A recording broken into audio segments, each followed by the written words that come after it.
Hi viewers, ಇವತ್ತಿನ special recipe ಉಪ್ಪಿಟ್ಟು ಮಾಡ್ತಾ ಇದ್ದೀನಿ. ಉಪ್ಪಿಟ್ಟು ಅಂದರೆ ತುಂಬ ಜನಕ್ಕೆ ಇಷ್ಟ ಆಗಲ್ಲ, ಬಟ್ ಉಪ್ಪಿಟ್ಟು ಈ ರೀತಿ ಮಾಡ್ಕೊಂಡು ತಿಂದರೆ ಇಷ್ಟಪಡದೇ ಇರೋರು ಸಹ ಇಷ್ಟಪಟ್ಟು ತಿಂತಾರೆ ಅಂತಲೇ ಹೇಳ್ಬೋದು.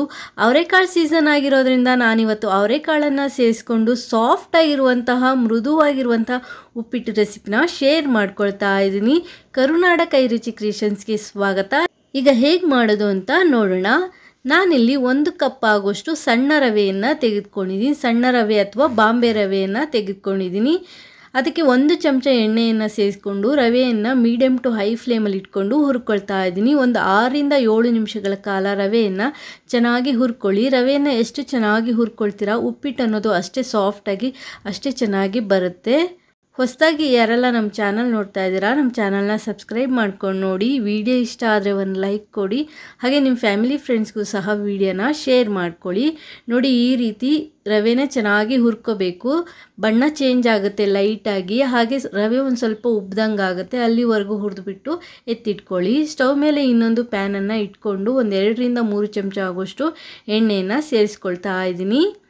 ಎಣ್ಣೆ ಕಾದ ನಂತರ 1 ಚಮಚ ಕಡಲೆಬೇಳೆ, 1 ಚಮಚ ಉದ್ದಿನಬೇಳೆ, ಅರ್ಧ ಚಮಚ ಸಾಸಿವೆಯನ್ನು ಸೇರಿಸಿ ಉದ್ದಿನಬೇಳೆ ಕಡಲೆಬೇಳೆ ಸ್ವಲ್ಪ ಬಣ್ಣ ಚೇಂಜ್ ಆಗೋವರೆಗೂ ಹುರ್ಕೊಂಡು ನಾನಿಲ್ಲಿ ತುರಿದಿರುವಂಥ ಶುಂಠಿ ಒಂದು ಅರ್ಧ ಚಮಚ, ಒಂದು 5 ರಿಂದ 6 ಹಸಿಮೆಣಸಿನ್ಕಾಯಿ, 1 ಈರುಳ್ಳಿಯನ್ನು ಸಣ್ಣದಾಗಿ ಹೆಚ್ಚಿ ಸೇರಿಸ್ಕೊಂಡು ಫ್ರೈ ಮಾಡ್ಕೊಳ್ತಾ ಇದ್ದೀನಿ.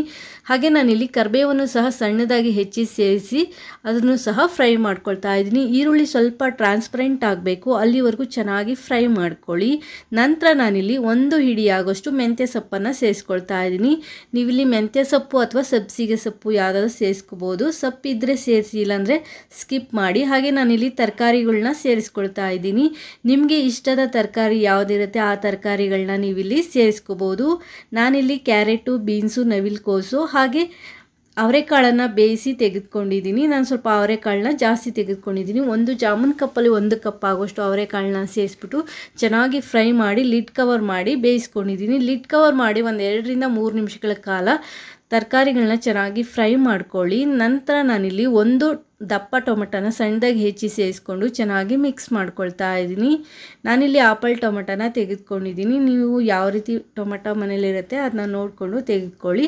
ಹಾಗೆ ಒಂದು ಸ್ವಲ್ಪ ಉಪ್ಪು ಹಾಗೆ 1 ಚಿಟಿಕೆ ಅರಿಶಿಣದ ಪುಡಿಯನ್ನು ಸೇರಿಸಿ ಚೆನ್ನಾಗಿ ಇಲ್ಲಿ ಮಿಕ್ಸ್ ಮಾಡ್ಕೊಳ್ತಾ ಇದ್ದೀನಿ. ಉಪ್ಪನ್ನು ಸೇರಿಸೋದ್ರಿಂದ ಟೊಮೆಟೊ ಬೇಗನೆ ಸಾಫ್ಟ್ ಆಗುತ್ತೆ. ಹಾಗೆ ತರಕಾರಿನೂ ಸಹ ಉಪ್ಪನ್ನು ಹಿಡಿದು ಒಳ್ಳೆ ಟೇಸ್ಟ್ ಕೊಡುತ್ತೆ. ಮತ್ತು ಲಿಡ್ಡನ್ನು ಕವರ್ ಮಾಡಿ 1-2 ನಿಮಿಷ ಮೀಡಿಯಮ್ ಊರಿನಲ್ಲಿ ಬೇಯಲಿಕ್ಕೆ ಇಟ್ಟಿದ್ದೆ. ಲಿಡ್ ಕವರ್ ಮಾಡೋದ್ರಿಂದ ನಿಮಗೆ ಉಪ್ಪಿಟ್ಟು ಬೇಗನೆ ರೆಡಿ ಆಗುತ್ತೆ, ತರಕಾರಿಗಳೆಲ್ಲ ಬೇಗನೆ ಬೇಯುತ್ತೆ. ಸೊ ಇವಾಗ ತರಕಾರಿ ಎಲ್ಲ ಚೆನ್ನಾಗಿ ಬೆಂದಿದೆ. ಈ ಹಂತದಲ್ಲಿ ನಾನು ಬಿಸಿ ನೀರನ್ನು ಸೇರಿಸ್ಕೊಳ್ತಾ ಇದ್ದೀನಿ. ನಾನಿಲ್ಲಿ 1 ಕಪ್ ರವೆ ತೆಗೆದುಕೊಂಡಿದ್ದೀನಿ, ಅದರ 3ರಷ್ಟು ನೀರನ್ನು ಸೇರಿಸ್ಕೊಳ್ತಾ ಇದ್ದೀನಿ. ಸೊ ನಿಮಗೆ ಉಪ್ಪಿಟ್ಟು ಸಾಫ್ಟಾಗಿ ಬೇಕು ಅಂದರೆ 3 ಕಪ್ಪು ನೀರನ್ನು ತೆಗೆದುಕೊಳ್ಳಿ, ಇಲ್ಲ ಅಂದರೆ 2 ಅಥವಾ 2.5 ಕಪ್ಪು ನೀರನ್ನು ತೆಗೆದುಕೋಬಹುದು. ಹಾಗೆ ಸ್ವಲ್ಪ ತೆಂಗಿನಕಾಯಿ ತುರಿ, 1 ರಿಂದ 3 ಚಮಚ ಆಗುವಷ್ಟು ಫ್ರೆಶ್ ಆಗಿ ತುರಿದಿರುವಂಥ ತೆಂಗಿನಕಾಯಿ ತುರಿ. ಟೇಸ್ಟ್ ನೋಡಿಕೊಂಡು ಇನ್ನೊಂದು ಸ್ವಲ್ಪ ಉಪ್ಪನ್ನು ಸೇರಿಸ್ಕೊಳ್ಳಿ. ನಾನೊಂದು ಸ್ವಲ್ಪ ಉಪ್ಪನ್ನು ಸೇರಿಸ್ಕೊಂಡಿದ್ದೀನಿ. ಹಾಗೆ ನಾನಿಲ್ಲಿ ಲಾಸ್ಟಲ್ಲಿ 1 ಅರ್ಧ ಕ್ಯಾಪ್ಸಿಕಮ್ನ ಸಣ್ಣದಾಗಿ ಹೆಚ್ಚಿ ಸೇರಿಸ್ಕೊಂಡು ಅದ್ರ ಜೊತೆಗೆ ನಾನಿಲ್ಲಿ ರವೆಯನ್ನು ಸೇರಿಸ್ಕೊಳ್ತಾ ಇದ್ದೀನಿ. ರವೆಯನ್ನು ಸೇರಿಸ್ತಾ ನಾನೇನು ಮಿಕ್ಸ್ ಮಾಡಿಲ್ಲ. ಸೊ ಒಮ್ಮೆಲೆ ರವೆಯನ್ನು ಸೇರಿಸಿ ಚೆನ್ನಾಗಿ ನಾನಿಲ್ಲಿ ಮಿಕ್ಸ್ ಮಾಡ್ಕೊಂಡಿದ್ದೀನಿ.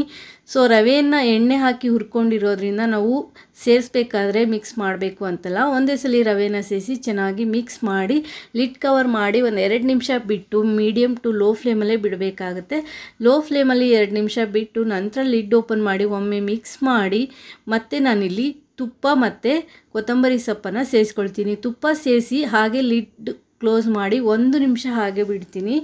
ಈ ರೀತಿ ಮಾಡೋದ್ರಿಂದ ಉಪ್ಪಿಟ್ಟು ತುಂಬಾ ಸಾಫ್ಟಾಗಿ ಬರುತ್ತೆ. ನಾವು ಮೈಯಾಸು ಹಾಗೆ MTR ಅಲ್ಲೆಲ್ಲ ಉಪ್ಪಿಟ್ಟು ತಿಂದರೆ ಹೇಗೆ ನಮಗೆ ಟೇಸ್ಟು ಮತ್ತು ಸಾಫ್ಟ್ನೆಸ್ ಕೊಡುತ್ತೆ, ಆ ಸಾಫ್ಟ್ನೆಸ್ಸು ಕೊಡುತ್ತೆ. ನಂತರ ಸ್ವಲ್ಪ ಕೊತ್ತಂಬರಿ ಸೊಪ್ಪನ್ನು ಸೇರಿಸಿ ಲಿಡ್ ಕವರ್ ಮಾಡಿ 2 ನಿಮಿಷ ಬಿಟ್ಟಿದ್ದೆ, ಫ್ಲೇಮ್ ಆಫ್ ಮಾಡಿ. ನಂತರ ನಾನೀಗ ಮಿಕ್ಸ್ ಮಾಡಿ ಸರ್ವ್ ಮಾಡ್ತಾ ಇದ್ದೀನಿ. ತುಂಬಾ ಸಾಫ್ಟಾಗಿ ತುಂಬಾ ಟೇಸ್ಟಿಯಾಗಿರುತ್ತೆ. ಒಂದ್ಸಲ ಟ್ರೈ ಮಾಡಿ ನೋಡಿ.